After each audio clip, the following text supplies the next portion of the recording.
since we're talking about people vanishing to avoid the legal process, federal law enforcement has announced that they are ending or have ended their 52-year search for New York-based drug lord Frank Matthews. But federal law enforcement did not end the search for Matthews by capturing him, of course. He is successfully vanished in 1973 and has never been found. Authorities have reportedly closed the book on the search after 52 years, acknowledging he has likely evaded capture permanently or is deceased. Matthews was arrested in Las Vegas in January of 1973 on charges of tax evasion and conspiracy to distribute heroin and cocaine.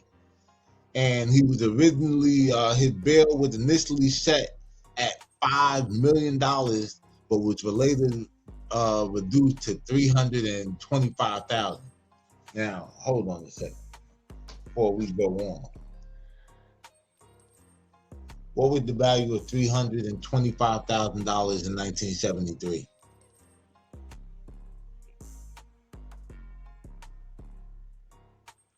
So that was the equivalent of $2,371,445.95.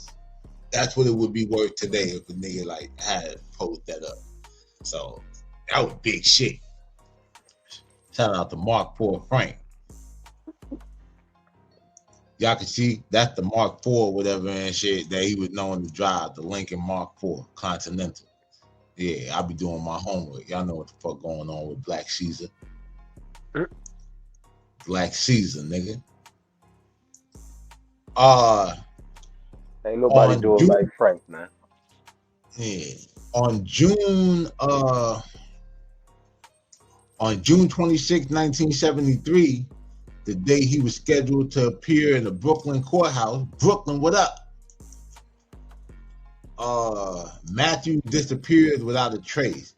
He allegedly took approximately 15 to 20 million in cash from his safe deposit box and fled with his mistress, leaving behind his common law wife, I believe her name was Barbara Hinton, and his 3 sons. The newly formed Drug Enforcement Administration launched one of its largest and longest manhunts, offering a $20,000 reward for information leading to his arrest, the highest amount since the hunt for John Dillinger in 1931. You know what I'm saying? Big dog shit.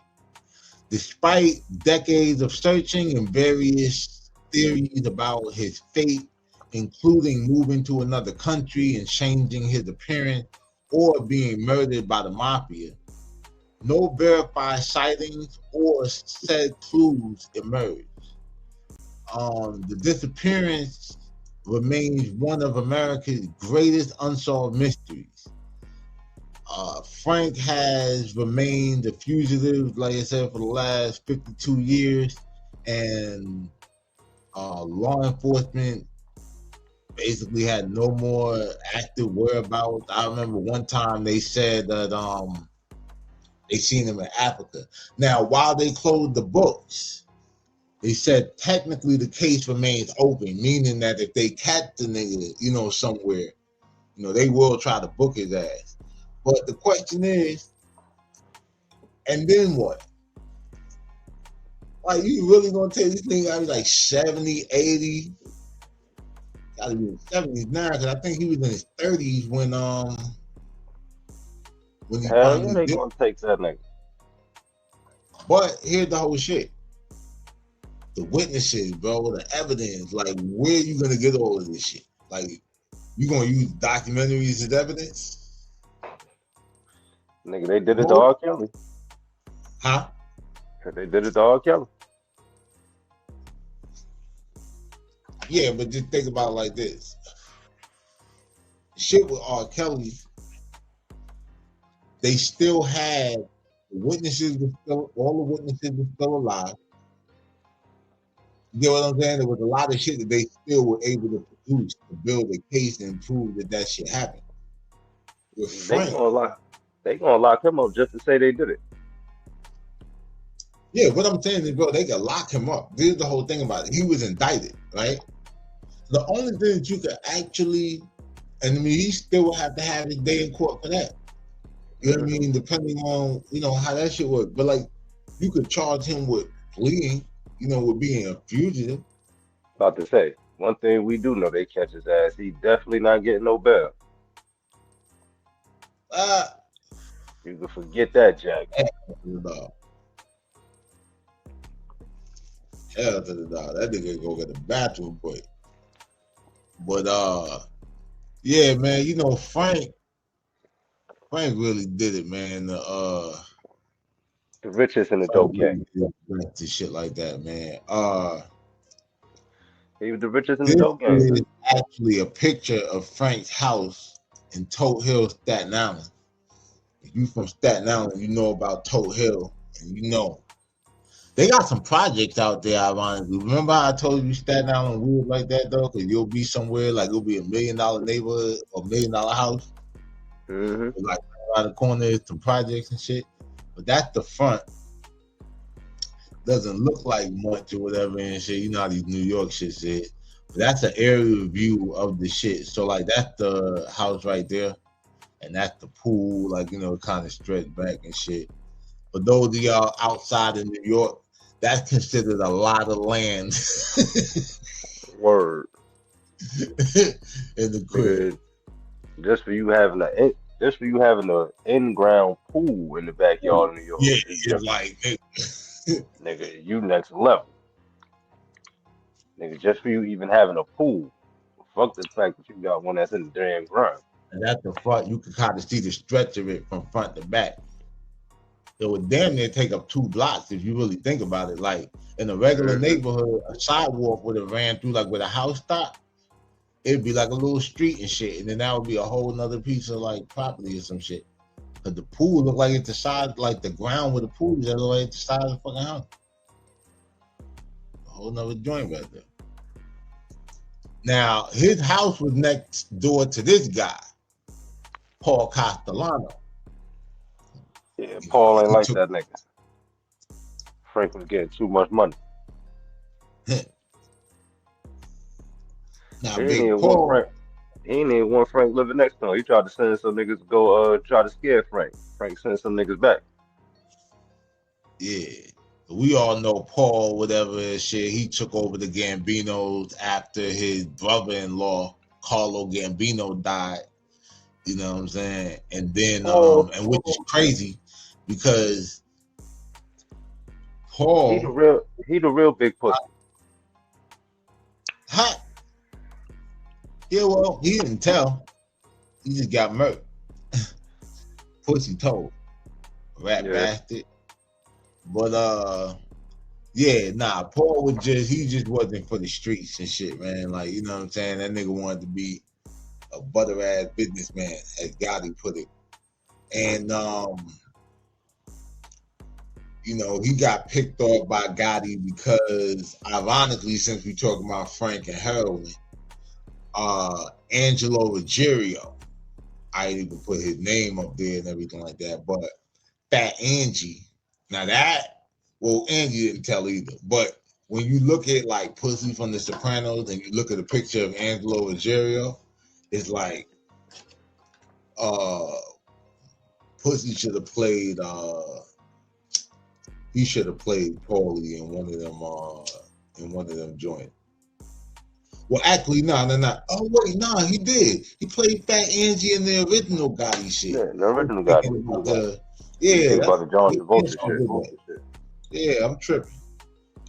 They didn't do a good job. I don't think they did a good job casting Paul. They did good with Della Croce though. You know what I'm saying? But John Travolta should have never touched John Gotti. Either what? So John Travolta should have never touched John Gotti. Yeah, he was just, that shit was clearly just a little life dream of his. You know what I'm saying? But nobody did it like what you call it, Asante or whatever. played in the HBO shit. That nigga Now, was hard. don't get me wrong. John played a great bad guy. He ain't no good John Gotti though. He shouldn't have did that. Nah, he listen. What he should have did to try to really pull that off, he should have channeled whatever he had to do for Face Off or some shit, or Pelham 1-2-3 and shit. But still, like that nigga just wasn't. The only thing you had in common with John Gotti was being Italian. That's about it. But Angie, That he got a little style. That's the only thing. Other than that, he should let John Gotti alone. He's better off playing Paul. yeah, that would have probably been a stretch too. Just so he could get killed. That's it, bro. Oh, That's it, man. shit. Just because he But fucked yeah, John Gotti up. Man. so the beef with Fat Angie, well, with Gotti and Paul really started or whatever because Angie, Gotti's brother Gene, and I believe Peter Gotti too. They were moving hell when they were tapped in with that whole pizza connection thing, right? So they would have been the adversaries of Frank Matthews. Now the thing is, we all know by all the interviews and documentaries that are out, every boss was taking dope money. You understand what I'm saying? It was just that they allowed certain people to operate, mainly the people they trusted that wouldn't rat, even if they were facing 50 to 100 years. You know what I'm saying? So that was pretty much what it was. I believe that they said Paul was taking dope money from Roy DeMeo. You know what I'm saying? Which was the dude that was chopping up all the bodies, you know what I mean, in the Gemini Lounge.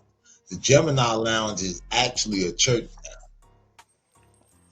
I wonder if they know all the shit that went down in that basement. Because, you know, usually they eat in the basement. Mm-hmm. Have a little table and shit.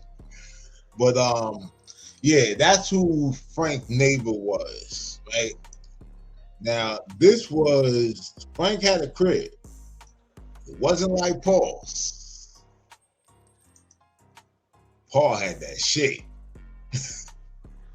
Word, the real White House, nigga.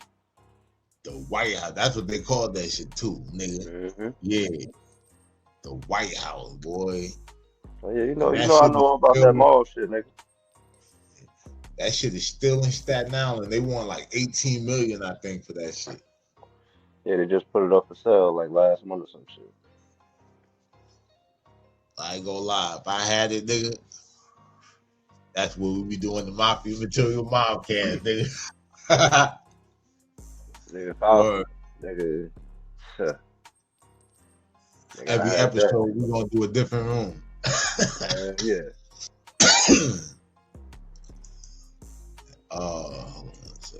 Now, another one of Frank's neighbors with this guy is he only got 3 fingers. So this is Tommy 3 Finger Lucchese, namesake of the Lucchese crime family. Now, got the name 3 Finger because he got 3 fingers. He got 3 fingers working in a factory and had a little accident. Shit took his joints off his. So, and on his right hand too. So I guess he had to learn how to shoot niggas with that left. Cold nigga. But yeah, after he lost his fingers, they said he was like, yo, fuck this 9-to-5 shit, nigga. Time to commit crime. Like, yo, my fingers and shit. I was already gang. I should have stayed outside. He definitely treadway. Now they saying that was one of Frank's things according to the Al Prophet documentary, but I couldn't find a picture or anything substantiating that. You know, find a picture of the house that he had. But yeah, that's what's going on with Frank, man. Best that ever did it and got away with it, like literally. Still on the lane. 15 to 20 million, my nigga. Back then, that was $100 million.